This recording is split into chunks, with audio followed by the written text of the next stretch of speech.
안녕하세요. 저는 지금 본사 농촌공간개발처 공간디자인부에서 근무하고 있는 지승엽이라고 합니다. 안녕하십니까. 장흥지사에 근무 중인 224번 위선민입니다. 안녕하세요. 저는 한국농어촌공사 목포 무안 신안지사에서 농어촌 사업부로에서 일하고 있는 전상은이라고 합니다. 저는 장흥지사 농진은행부에서 임대수탁 업무를 맡고 있습니다. 임대수탁은 고령농, 이탈농, 도시민 등 이제 자격이 어려우신 농지 소유자분들에게 농지를 위탁받아서 경작을 하고자 하는 농민들에게 임대를 해주는 사업인데, 이를 통해 농지의 효율적인 관리를 돕는 사업입니다. 저 같은 경우에는 목포 무안 신안지사에서 농어촌 사업부로 근무 중에 있습니다.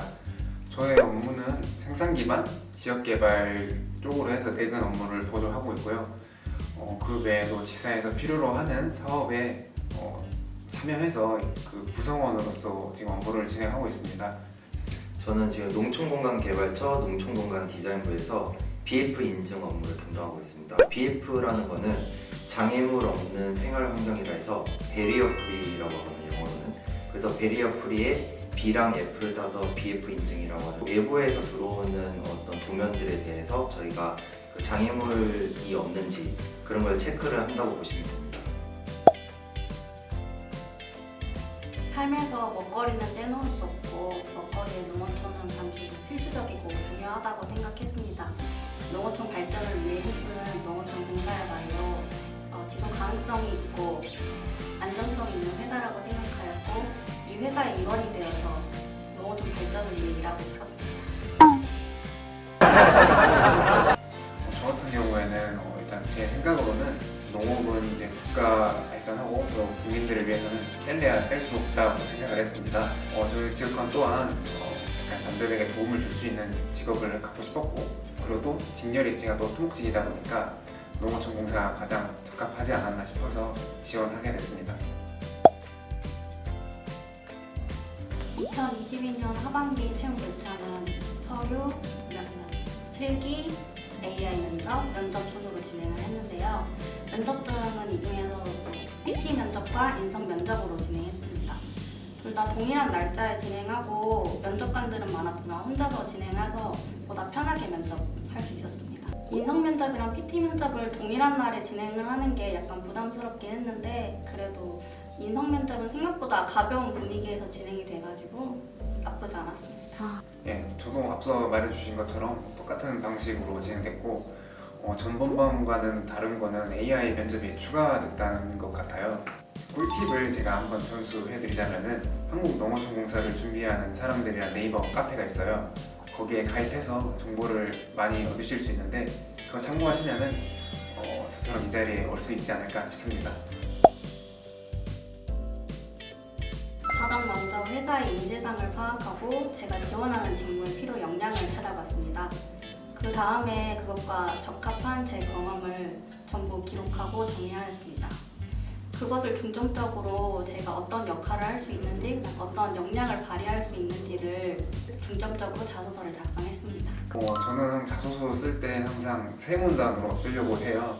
첫 번째 문단은 일단 질문에 대한 답변을 두괄식으로 해서 간략하게 작성하고, 두 번째는 그 두괄식으로 썼던 내용에 대해서 제 생각이나 경험을 좀 상세하게 쓰고, 세 번째 문단은 이 앞서 말한 내용들을 기반으로 제가 이 회사에 입사해서 포부 형식으로 역량을 어떻게 발휘할 수 있을지 작성해서 저는 제출했었습니다.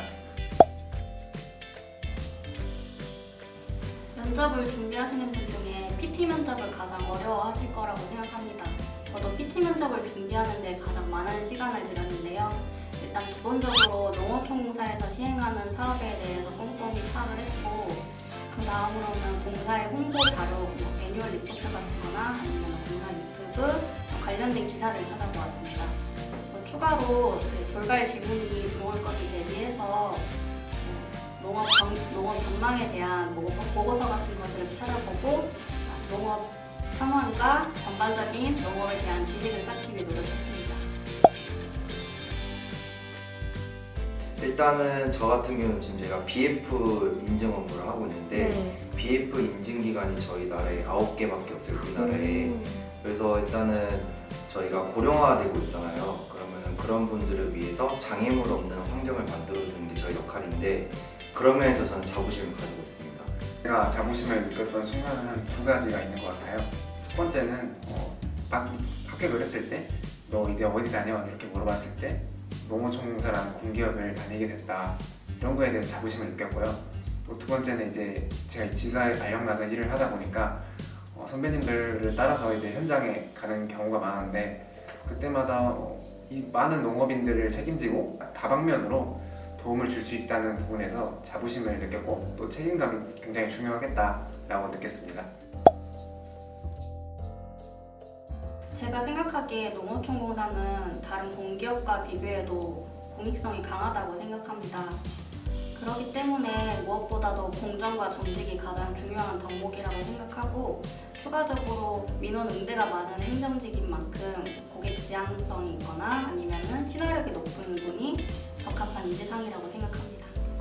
제가 생각하기에는 상황 판단 능력이 가장 훌륭한 인재가 제일 중요하지 않을까 싶어요. 온지 별로 안 되긴 했지만은 선배님들 일하시는 거 보면은 굉장히 뜻대로 풀리지 않고 또 협의가 제대로 이루어지지 않는 경우가 종종 보이시더라고요. 그럴 때마다 굉장히 베테랑스러운 면모를 보이면서 문제를 해결하시는 모습들을 몇 번 봤어요. 그럴 때마다 느꼈던 게 상황 판단 능력이 정말 중요하겠구나 라고 느꼈어요. 이제 그 직렬별로 조금씩 다른데 저희 건축 같은 경우는 일단은 건축 도면을 볼 줄 알아야 될 것 같습니다. 일단은 건축 도면을 보고 시공소장들하고 얘기를 할 수 있어야지 일단은 업무가 가능하기 때문에 기본적으로 건축 자재에 대한 지식과 건축 도면을 볼 수 있는 능력 그게 가장 중요한 것 같습니다.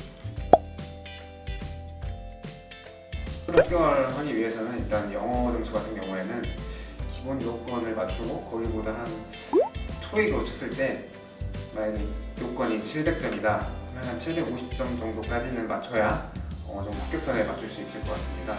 또 기사 자격증 같은 경우는 필수이긴 한데 많으면 좋을 수도 있을 거라고 생각을 해서 저는 그 자격증을 2개를 땄어요. 토목기사랑 건설제조 시험기사를 땄어요. 그렇게 하면은 사교는 수월하게 합격할 수 있지 않을까 싶습니다. 기사 하나 정도는 꼭 가지고 계셔야 돼요. 건축 직렬 같은 경우는 건축기사 보통 대부분이 건축기사 가지고 계시거든요. 그리고 관련 학과, 건축 관련 학과를 나오셔야 되고 그 위에는 이제 개인적으로 본인이 어떤 경험을 했거나 그런 거 있으면 어필하시면 좋을 것 같아요. 수직적이라는 것도 되게 옛날 말이라고 생각을 해요. 이제는 굉장히 입사하기 전까지만 해도 수직표이고 군대 문화가 심할 거다 이런 얘기를 많이 들었는데 막상 겪어보니까 다들 다들 수평적으로 안 알려주시고 또 잡담도 많이 하시더라고요. 다들 그러면서 되게 회사 다니기 좋겠다라고 생각을 했습니다. 저희 지사는 굉장히 규모가 작은데 한 30명 가량 계시거든요. 모든 분들이 저희한테 굉장히 친근하게 말씀해주시고 그럼 회사든 업무든 적응될 수 있도록 굉장히 많은 도움을 주고 계셔서 그때 처음에 제가 입사를 했을 때 가족 같은 분위기다라는 얘기를 들었는데 네, 그 말이 맞는 거라고 생각합니다. 저 같은 경우는 지사에서 2년 근무하고 올해 이제 3년 차에 본사로 와서 제가 말씀드리면은 일단 지사의 장점은 현장 출장이 잦다 보니까 저희가 글로만 배우던 거를 현장에서 실제로 배울 수 있어서 그런 점이 되게 좋습니다. 근데 현장에서 이제 사람들을 상대하다 보니까 민원이 좀 많은 게 단점이고 본사의 장점은 일단 저희 근무 환경이 좀 좋습니다. 일단 보시면 알겠지만 저희 건물에 여기 지하에 헬스장도 있고요. 그 다음에 미용실도 있고 세탁소도 있고 다양한 게 있기 때문에 그런 게 장점이지만 단점은 저희 글자 하나로 인해서 지사분들, 본부분들의 이제 업무가 생길 수 있기 때문에 업무의 깊이 때문에 그런 부분이 좀 힘든 것 같습니다. 일단은 저희는 매년 그 근무복을 지급을 해주시거든요. 그래서 근데 그 근무복이 괜찮았어요. 저는 가끔 밖에 갈 때도 있고 많이 입어서 낡았습니다. 그리고 작년 같은 경우에는 저희가 노트북을 또 인당 하나씩 지원해줬어요. 그래서 이제 저희가 이제 비대면 부분이 많아지다 보니까 코로나 시대에 꼭 필요하다고 생각하셔가지고 각각 하나씩 주셔가지고 잘 쓰고 있습니다. 일단은 지금 생각난 게 저희가 독서 포인트라는 게 있어요. 그래서 매달 뭐 책을 살 수 있는 뭐 돈을 지원을 해주는 게 있고 또 가끔 이제 복지몰에서 돈을 쓸 수 있도록 재작년 같은 경우는 20만 원을 주셨거든요. 그래서 뭐 원하는 거 마음껏 사도 되는 그런 복지도 있었고요. 제가 생각하기에는 가장 최고의 복지는 사택을 주는 게 아닐까 싶어요. 잠깐만. 이게 회사가 집 근처가 아닐 수도 있잖아요, 다들. 그런데도 이렇게 사택을 지원해주는 관리비만 내면 되니까 사택을 지원해주는 걸 보면은 그게 가장 최고의 복지가 아닐까 이런 생각을 했어요. 전 직원들을 여기고 저희 지사에 살지 않는 직원들은 다 거주할 수 있고 아파트로 되어 있어서 굉장히 편하게 살 수 있습니다. 이제 저희는 시간차라고 있는데 저희는 30분 단위로 쓸 수 있거든요. 그래서 갑자기 일이 생겼다 하면은 그냥 고민 안 하고 30분 그냥 쓰고 갔다 오시면 됩니다. 4개라고 생각합니다. 업무가 아직 익숙치 않고 민원이 많은 업무라서 힘들어서 별을 하나 뺐고요. 업무가 익숙해지고 이제 농번기가 지나면 굉장히 여유로워지는 업무라서 그때를 기다리고 있습니다. 저는 정말 가식이 아니라 사정점이라 생각을 했거든요. 왜냐면은 일하다 보면은 다양한 사람들을 만나게 되잖아요. 진짜 저는 저희 부서 사람들 다 좋은 분이라고 생각을 해서 4.5점을 드렸고요. 근데 제가 0.5점을 뺀 이유가 1년 선배분들이 계세요, 두 분이. 근데 그 두 분은 동기시잖아요. 그게 되게 부럽더라고요, 저는. 저는 진짜 가식 1도 없이 4.9점.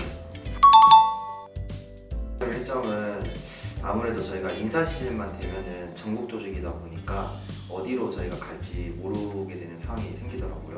그런 부분들 때문에 0.1점 됐습니다. 일단은 지금 다들 취업 준비하시느라고 고생이 많으신 거 압니다. 근데 일단은 자소서랑 면접을 준비하기 위해서는 큰 경험 중심으로 하시기를 제가 추천드릴게요. 큰 경험을 하나 해놓으시면은 어떠한 질문이 와도 거기에 대해서 답변을 할 수 있기 때문에 큰 경험 중심으로 하고 그 다음에 면접 준비하실 때는 키워드 중심으로 생각을 하시는 게 좋습니다. 면접 때 멘트 하나하나 다 기억하시기는 힘드시기 때문에 꼭 내가 면접장 가서 이 얘기는 꼭 하고 오겠다 라는 그 키워드 중심으로 생각하시면은 면접 준비하시는데 큰 도움이 되실 것 같습니다. 농어민과 함께 농어촌을 위해 한국농어총공사 파이팅! 저 같은 경우는 이제 학과 수석을 먼저 한 다음에 건축사 사무소 연락이 와가지고 건축사 사무소에서 실습을 했어요. 제 졸업 요건이 실습을 해야 되거든요. 그거 하고 나서 제가 공기업에 가고 싶다는 생각이 들어서 공기업 인턴을 지원을 했어요. 그래서 거기서 미스 인턴상을 받아서 서울시장상을 받았거든요. 그리고 나서 이제 미국에 가고 싶다는 생각이 들어서 미국 교환학생을 가고 그다음에 거기서 한 달 동안 저 혼자 여행을 했어요. 갔다 와서 공부 한 일주일 정도 하고 토익시험 봤는데 950점 나왔거든요. 이런 본격적인 자기 자랑 매우 좋아요. 네. 그리고 나서 또 이제 뭐 요즘에 디지털 트윈 뭐 이런 거 유명하잖아요. 그래서 그 관련해가지고 BIM 전문 인력 양성 과정이 있는데 그것도 듣고 그다음에 건축기사도 따로 오고 다양하게 했습니다. 이런 우수한 엘리트가 여기에 계셨군요. 진짜 자기 자랑 잘 들었고요.